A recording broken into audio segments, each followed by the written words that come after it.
Pera ang nagpapagalaw sa digmaan sa Ukranya. Alam na alam ito ng Rusya. Kaya naman gumawa sila ng mga lihim na fleet para tuloy-tuloy pa rin ang pagpasok ng pera mula sa langis sa kanilang bansa. Kahit may parusa ang kanluran. Maraming perang gusto ng Rusya na hindi nila makuha. Ang mga nakapirming ari-arian ng Rusya na hawak ng mga bansang nagparusa sa kanila. Sa ngayon, nasa alanganin ang mga ari-arian na iyon. Hindi ito ibinalik sa Rusya. Pero hindi rin ibinigay sa Ukraine. Maaaring tuluyang magbago ang digmaan sa Ukraine dahil sa mga ari-arian. Ang susunod na hakbang ng Alemanya ay sisira sa Rusya ng hindi na maaayos. At lahat ito ay dahil sa pera, na naniniwala ang Rusya na dapat ibalik sa kanila. Noong Setyembre, 17 iniulat ni Bloomberg ang pag-usad ng planong palawakin ang gamit ng mga nakapirming ari-arian. Ang pagbabago ng momentum ay dulot ng presyong mula kay Pangulong Donald Trump ng Estados Unidos upang ayusin ang komplikadong pinansyal na issue ng digmaan sa Ukraine. Nanawagan si Trump na itigil ng NATO at European Union ang pagbili ng langis mula Russia. Maaaring hindi makita ng Europa ang paglilipat ng mga nakapirming ari-arian ng Russia sa Ukraine bilang isang hakbang para bumili ng oras upang maisakatuparan ang nais ni Trump na oil boycott sa mas mahabang panahon. Sa ngayon, ayon kay Bloomberg, masusing tinitingnan ng grupo ng 7 bansa o G7 ang iba't ibang paraan kung paano nila magagamit ang mga nakapirming ari-arian para mapakinabangan ng Ukraine. Kasama si Ursula von der Leyen, Pangulo ng European Commission, sa mga naghahanap ng paraan gamitin ang mga ari-arian. Ayon sa talumpati niya noong unang bahagi ng Setyembre. Kailangan nating agarang maghanap ng bagong solusyon para pondohan ang pagsisikap ng Ukraine sa digmaan. Ayon kay von der Leyen, sa kanyang State of the European Union address, ito ay batay sa mga na-freeze na ari-arian ng Russia. Pwedeng gamitin ang cash balance ng mga ari-arian ng Russia para bigyan ng reparations loan ang Ukraine. Isa ito sa mga ideya. Maaaring iba ang pananaw ng isa sa pinakamakapangyarihang bansa sa European Union. Ayon kay Bloomberg, isa ang Germany sa European Union na nagtutulak na gamitin ang mga na-freeze na ari-arian para tulungan ang Ukraine. Malaking pagbabago ito dahil dati ay maingat ang Germany sa mga ari-arian na iyon bilang mahalagang sentrong pinansyal sa Europa. Ngayon, ayon kay Bloomberg, may mga taong nakausap ang outlet sa kondisyon ng pagiging anonymous na nagsasabing gusto ng Germany na mapalaki ang kita mula sa mga na-freeze na pondo. Kasabay ng pangambang humina ang suporta ng United States kay Trump, maaaring mahirapan ang Berlin, ang pinakamalaking ekonomiya sa Europa, sa pagsuporta sa Ukraine. Ayon kay Bloomberg, maaaring magpalakas ito sa malayong kanan sa Germany, ngunit may babala. Bagamat pinag-aaralan ng Germany ang lahat ng opsyon para magamit ang mga ari-arian ng Russia, hindi nila ito kukumpiskahin para direktang ibibigay sa Ukraine. Ayon kay Bloomberg, isinusulong ng Estados Unidos at ilang bansa sa silangang Europa ang pagkumpiska. Kung di na pag-uusapan ang pagkumpiska, dapat itanong, ano ang pinakamabisang gamit ng nakapirming pondo?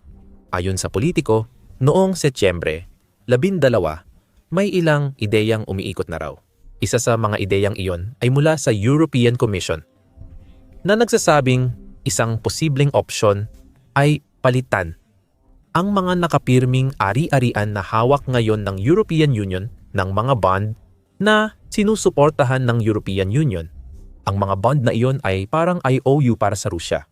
Sa madaling salita, papayagan ng mga bond na iyon ang European Union na ilipat ang nakapirming pera ng Rusya na hawak nila papunta sa Ukraine.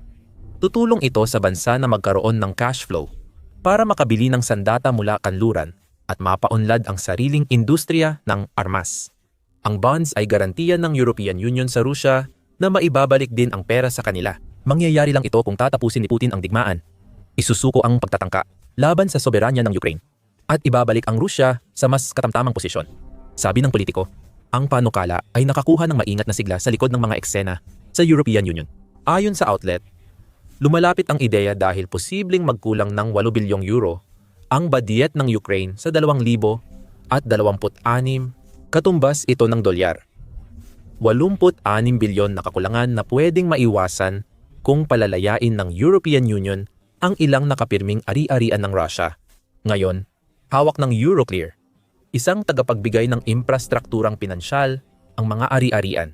Ayon sa Euroclear, dapat ilipat ang nagmamature na ari-arian sa deposit account ng European Central Bank. Ayon sa Politico, ang mga ari-arian na iyon ay kumikita ng interes.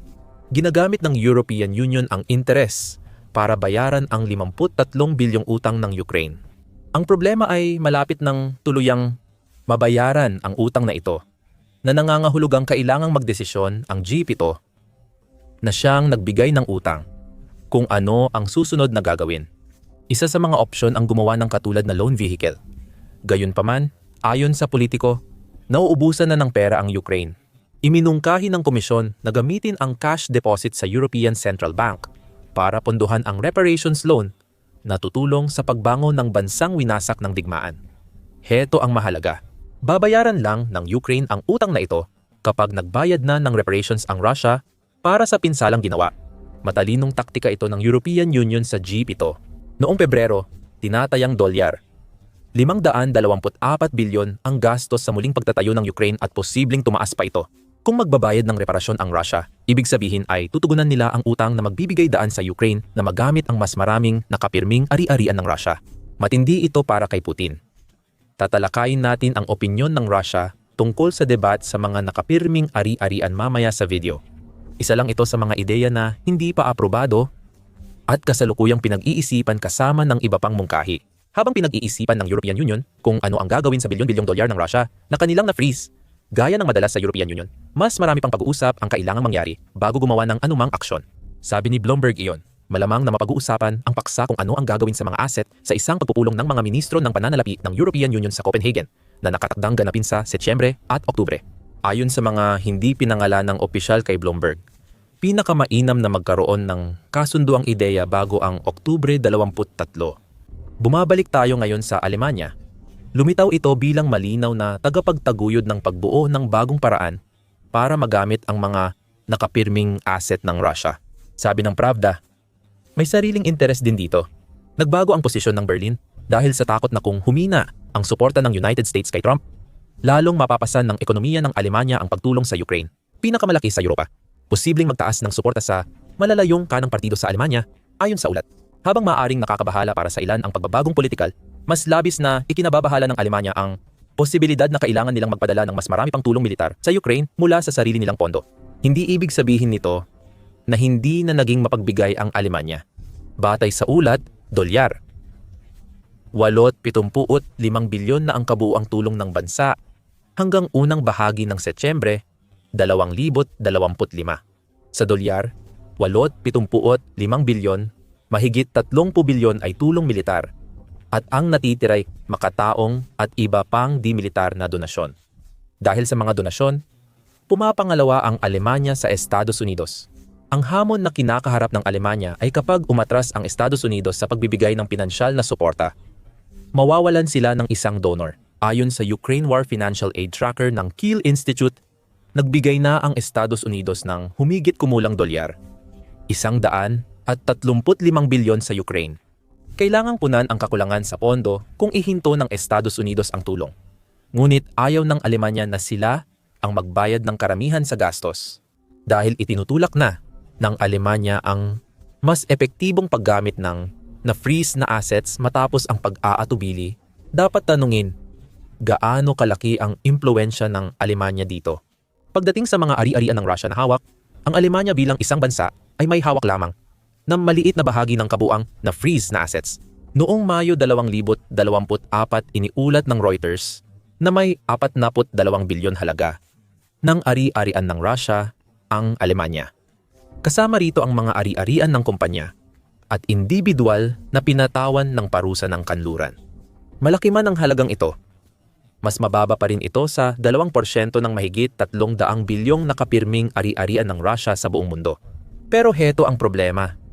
Bagamat ang Alemanya, bilang isang bansa, ay may hawak na maliit na bahagi ng nakapirming pera ng Russia, isa rin ang Alemanya sa pinakamakapangyarihang bansa sa European Union at ang European Union ang may hawak ng pinakamalaking bahagi ng mga nakapirming ari-arian na may humigit kumulang dolyar, 207 bilyon mula sa kabuuan, ayon sa mga ulat noong 2023.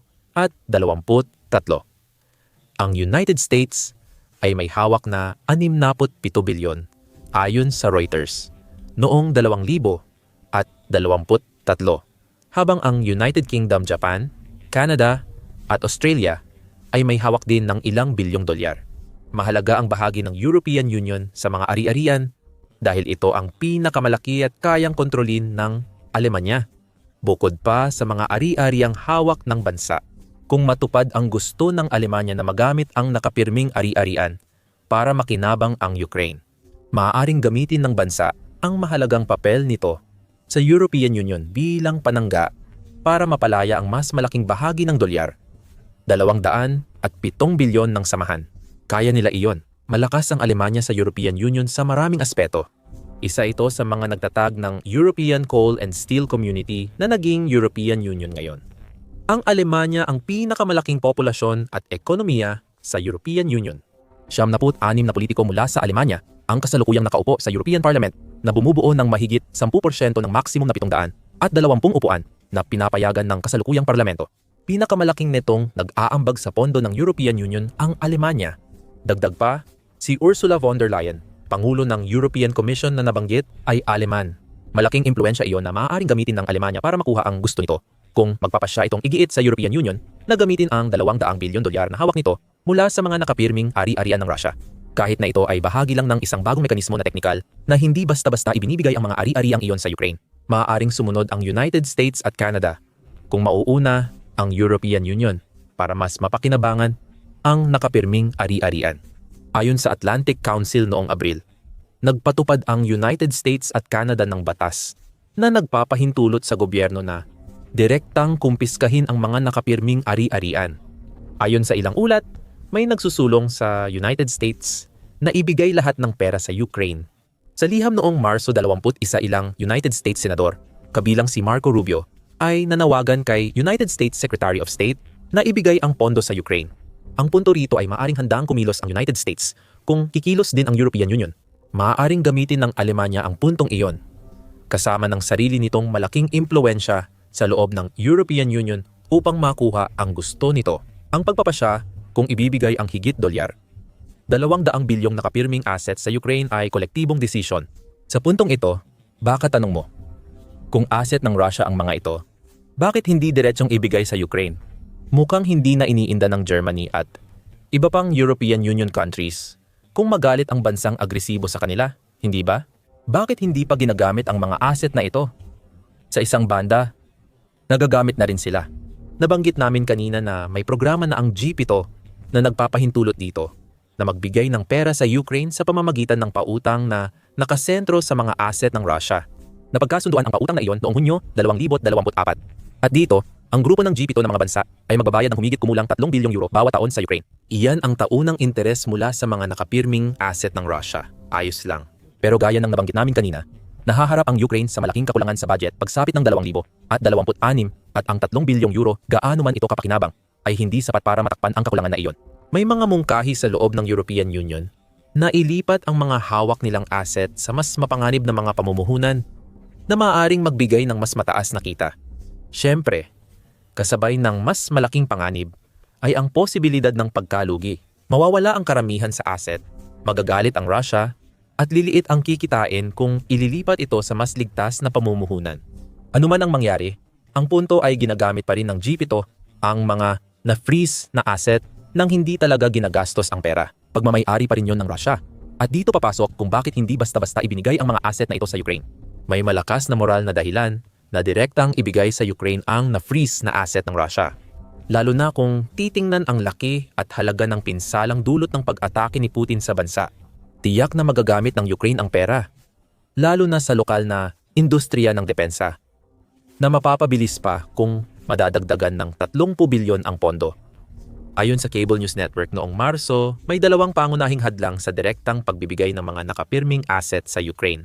Ang una ay ang mapanganib na ekonomikong president na maaring idulot ng ganitong hakbang, na posibleng makasama sa Europa sa kalaunan.